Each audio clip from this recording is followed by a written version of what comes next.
Hadir juga bersama kita bahkan para pengurus Perkumpulan Wirausaha Pekerja Migran Indonesia wilayah Sumatera Utara.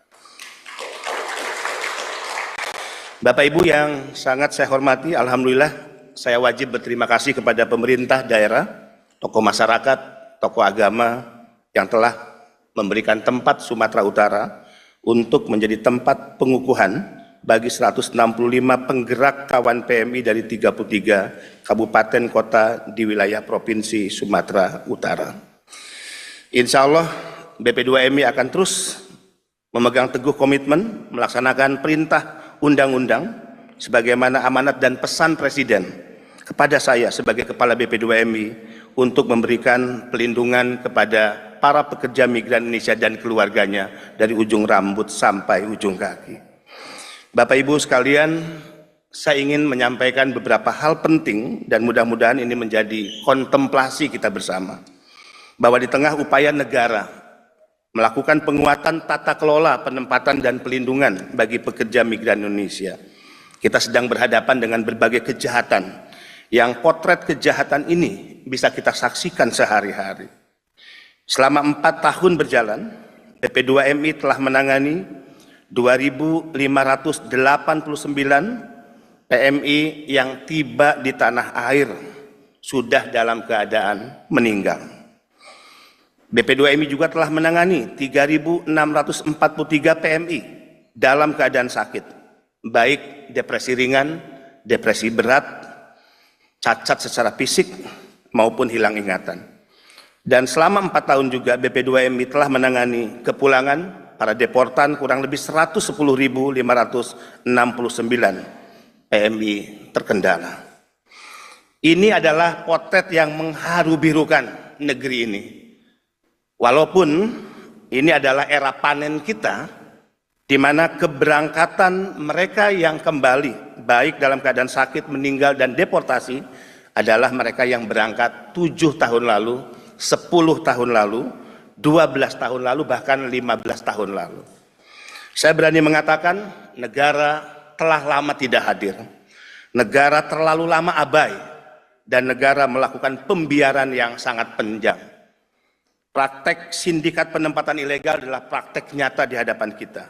Dan perdagangan orang adalah bisnis kotor, bisnis haram yang perputaran uangnya sangat besar.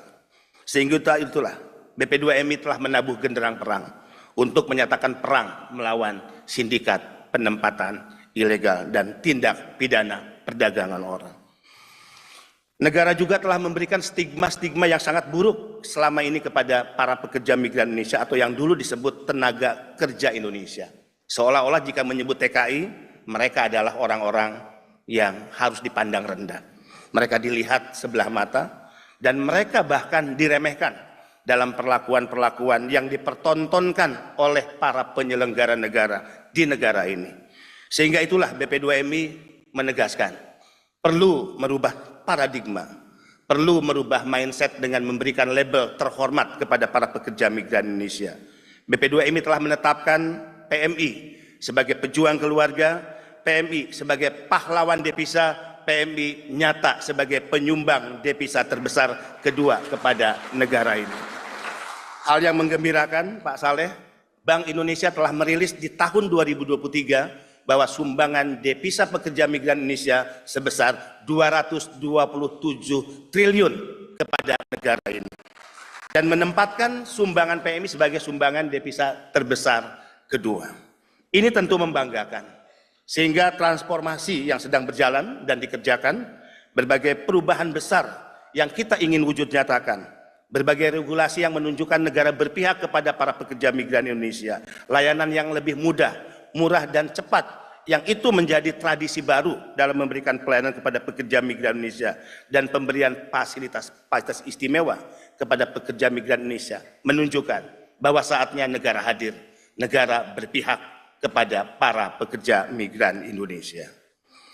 Dalam beberapa kasus juga, BP2MI telah menyampaikan dalam rapat terbatas di Istana Negara, di hadapan Presiden dengan tegas saya katakan, jika selama ini kenapa negara tidak mampu menyentuh sindikat penempatan ilegal, nyata bahwa sindikat penempatan ilegal selalu dibackingi oleh oknum-oknum memiliki atributif kekuasaan di negara ini.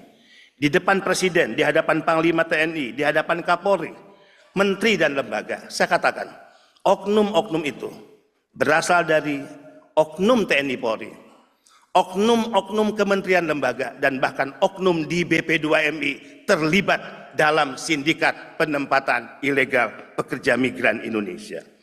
Tentu jika saya menyebut seperti ini tidak boleh ada institusi yang merasa rendah diri atau merasa dipermalukan. Kita percaya oknum brengsek dan pengkhianat Republik akan selalu ada dimanapun. Tapi kita yakin di institusi-institusi negara, di kepolisian, di TNI, di kementerian lembaga, dan juga yang lainnya, akan masih banyak orang-orang baik yang memiliki komitmen kepada negara merah putih dan Republik ini. Bahkan ada tren baru saya ingin laporkan kepada Pak Saleh. Kalau dulu kita berpikir korban penempatan ilegal adalah mereka yang pendidikannya menengah ke atas. Tidak seperti itu dalam kasus penempatan ilegal ke Kamboja. Rata-rata mereka adalah anak-anak muda, lulusan SMA, kemudian juga bahkan S1, dan ada case beberapa anak muda S2. Dan dari Sumatera Utara juga tidak sedikit yang menjadi korban. Untuk hal ini, saya menyatakan di depan Presiden, Panglima TNI, dan Kapolri, sebetulnya sangat mudah untuk menangkap siapa aktor di balik bisnis judi online di Kamboja dan siapa aktor di balik scamming online.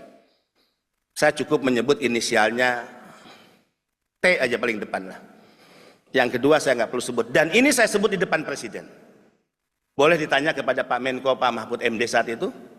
Ya, Presiden kaget, Pak Kapolri kaget, agak cukup heboh rapat terbatas saat itu. Orang ini adalah orang yang selama Republik ini berdiri mungkin tidak bisa disentuh oleh hukum. Mohon maaf dengan segala hormat.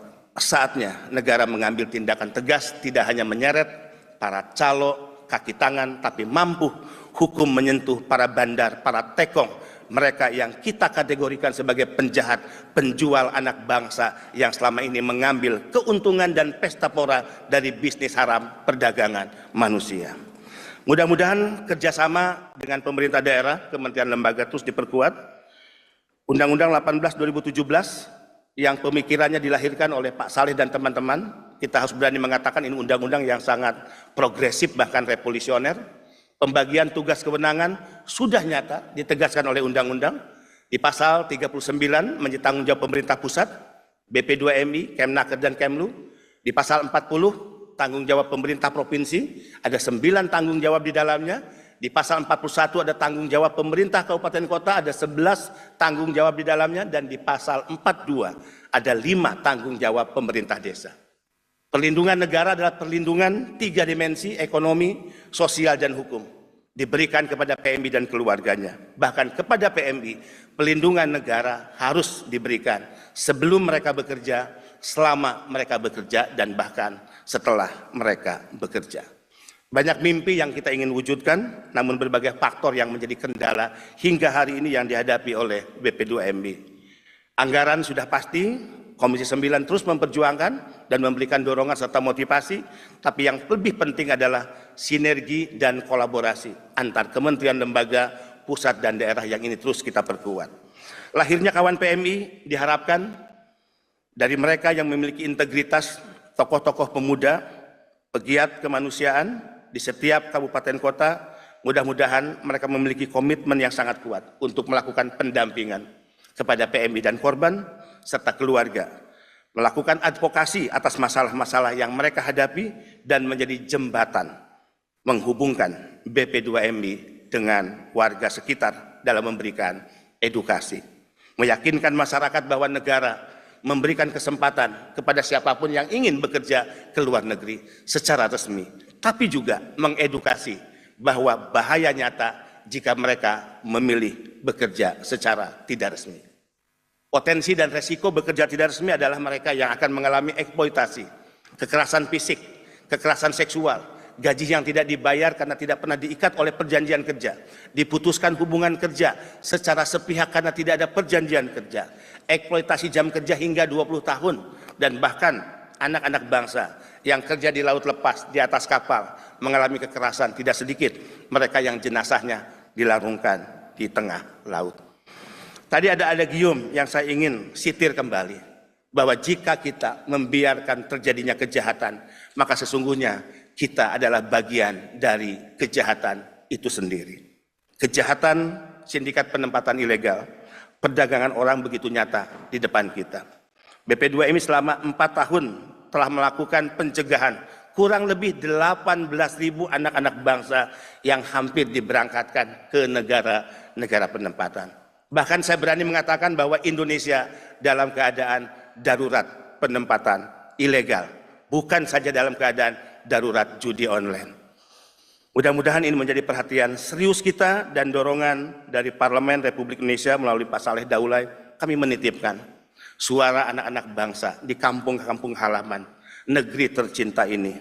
Keinginan mereka bekerja, meraih mimpi, mewujudkan masa depan anak, istri, dan keluarga. Itu adalah mimpi nyata mereka. Mudah-mudahan negara membuka lapangan kerja yang seluas-luasnya, tapi jika kondisi lapangan kerja terbatas di dalam negeri, negara memudahkan penempatan bekerja ke luar negeri. Mimpi kita yang lain adalah jika rakyat sulit untuk memodali mereka bekerja, hingga harus menjual harta benda, jika karena itu mereka harus meminjam ke rentenir, sehingga harus terjebak praktek ijon rente. Sesungguhnya ada cara yang mudah. Pasal 30 ayat 1 Undang-Undang 18 2017 tegas menyatakan bahwa pekerja migran Indonesia tidak dapat dibebani biaya penempatan. Biaya penempatan itu adalah biaya yang dikeluarkan sebelum kerja untuk pengurusan paspor, pengurusan visa, biaya pelatihan, medical check up, dan juga tiket untuk mereka terbang ke negara penempatan. Jika setiap tahun yang bekerja dalam catatan kami 270.000 orang setiap tahunnya, jika negara konsisten mewujudkan pasal 30 ayat 1, setiap pekerja diberikan 30 juta untuk menangani biaya penempatan agar mereka tidak meminjam ke rentenir dengan bunga yang sangat tinggi dan terjebak ijon rente. Jika mereka tidak harus menjual harta benda milik mereka dan milik keluarga, tapi disediakan oleh negara, maka 30 juta dikali 270.000, negara hanya mengeluarkan investasi 8,2 triliun. 8,2 triliun dikeluarkan oleh negara adalah angka yang sangat kecil karena PMI mengembalikan ke negara 277 triliun setiap tahunnya. Ini challenge sebetulnya untuk kita, dan juga ini adalah catatan sejarah sejauh mana negara konsisten atas apa yang dimandatkan dan diperintahkan oleh undang-undang. Mudah-mudahan komitmen kita untuk memberikan pelindungan kepada pekerja migran Indonesia dengan semangat, sinergi, dan kolaborasi yang terus kita perkuat. Mudah-mudahan siapapun di antara kita yang hari ini menjadi pemangku kepentingan, yang memiliki atributif kekuasaan, benar-benar melaksanakan sumpah jabatan atas nama Tuhan, agama, dan konstitusi negara. Mudah-mudahan kita yang hadir di tempat ini menjadi bagian penting, pelaku sejarah yang akan menorehkan sejarah warisan terbaik bagi anak cucu kita, bahwa kita adalah orang-orang pemberani untuk menyatakan sikap dan menarik garis demarkasi yang sangat tegas bahwa kita tidak akan pernah berkompromi negara ini dikuasai dan juga dikendalikan oleh para sindikat penempatan ilegal pekerja migran Indonesia.